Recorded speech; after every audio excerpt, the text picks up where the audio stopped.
please tell everybody about your experience sa pagtatrabaho dito sa pelikula o sa paggawa ng pelikula na She Who Must Not Be Named. Let's start with Lady.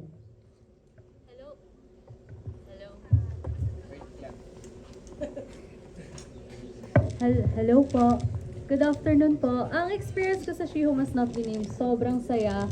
Sobrang saya pong kasama ng mga co-stars ko, and also yung nasa production sila, direct sila, Kuya Renz. And also, first movie ko po, and first time ko makakita ko anong ginagawa sa set, kung paano tumatakbo yung isang pelikula. And sobrang ina-admire ko Miss Francine Diaz and Seth Fedelin dahil talagang nakita ko kung gaano kayo kasipag.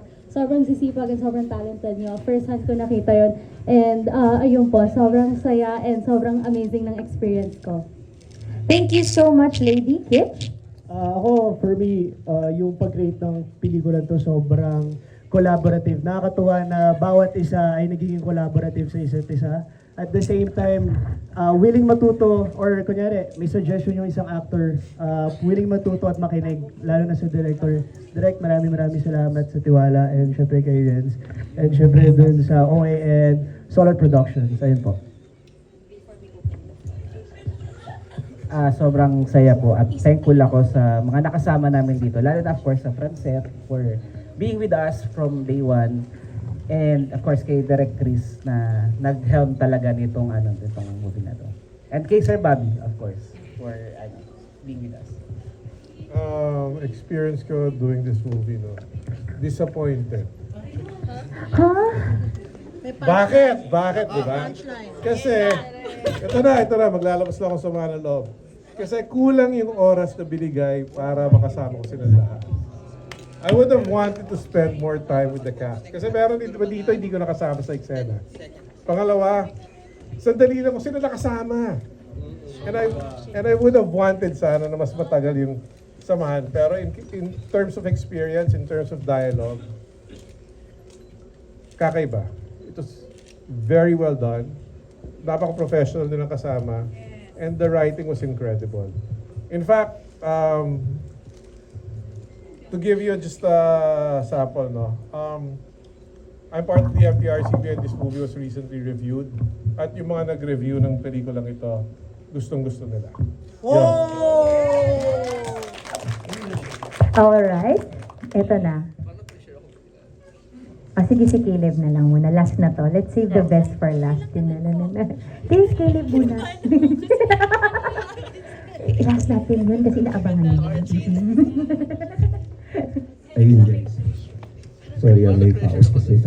Ayun, yun nga yung sa shoot namin. Sobrang fun niya kasi yung mga tao collaborative, tapos nakakapag-suggest,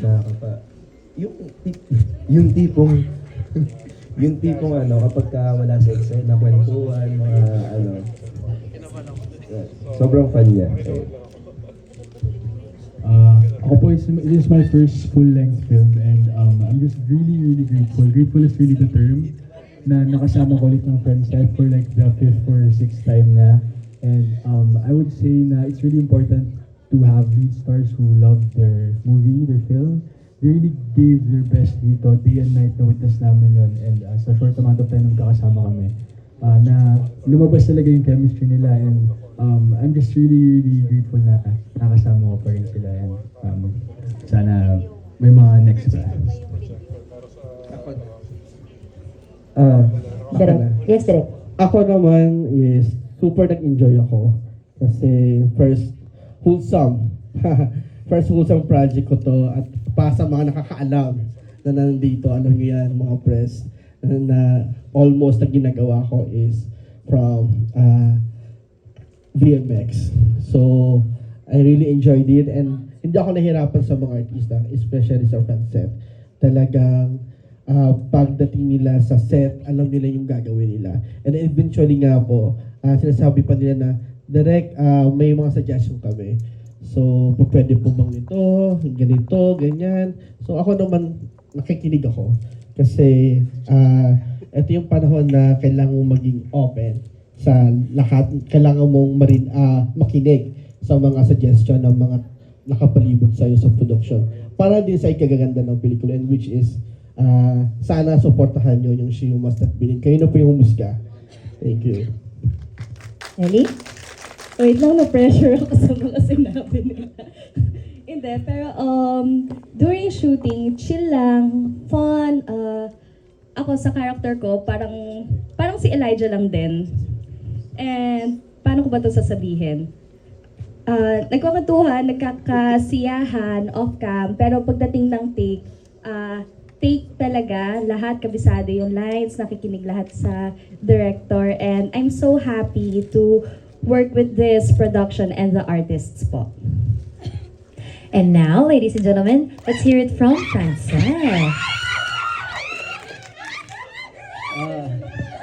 Ayun, unang-una po gusto kong magpasalamat po sa pagpunta dito. Media family po na madalas na rin po namin makita. Maraming salamat po sa walang sawang pag-accept ng invite ng event na to. Hindi nyo kami tinatanggihan. Thank you dahil pinapakalat nyo yung mga magagandang balita. Maraming salamat po. And of course, sa mga nagmamahal sa amin, nasa taas. Yes, yun po. Our experience, my experience sa paggawa ng pelikulang to, sobrang saya. Isa to sa mga pinakamagaan na nagawa namin na dalawa ni Francine. Halos lahat ng ginagawa namin, siguro pinapasok kami sa drum or kinikidnap. So, may bang ganon. So, yung ginawa namin to sobrang gaan, rom-com. Pero syempre, nung binasa namin yung script, then yung lalim ng kwento, nakontento kami sa lalim ng kwento na yun, ng kwento na to. And yeah, nakakapagod dahil may ginagawa kami, sabay yung ginagawa namin, pero natapos namin to. May mga struggle, syempre, hindi mawawala yan, hindi perfect. Pero natapos namin, masaya. Yung mga naiwan na memories, binaon namin. And this is it. Ipapalabas na siya. So, thank you so much. Especially sa Solar Pictures and sa OA Production na chinaga at pinaghirapan. Our directors, our writers, and syempre our co-actors na nandito. Nagulat kami sa show, sa show date. Pero eto na tayo. And yun po, enjoy and thank you so much ulit. Actually po, dapat pala nauna na lang ako kasi pag may sinabi ako, baka spoil ako. Yung parang yung isa sa mga fears ko. Anyway, yung experience of doing this movie actually, para siyang kumbaga naging pahinga namin eh. Kasi nung ginagawa po namin to, meron kami isang show din na ginagawa. At the same time, ang bigat din ng story doon. And then dito, first time, actually parang first rom-com po namin to. And yung sa akin, mas tinatry ko iklian yung mga experiences na gusto kong sabihin. But yun, gaya din ng sabi ni Tito Bobby kasi parang sana nga, mas medyo humaba pa yung samahan namin para siguro mas nakabuo kami ng malalim na friendship. Siguro sana mas maraming chika, ganon.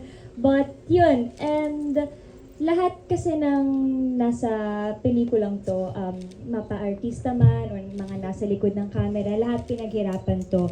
Lahat naghirap dito, lahat pinagpuyatan to, lahat binigay yung 101% nila. And sana, pag pinanood nyo yung She Must Not Be Named, sana po panoorin nyo.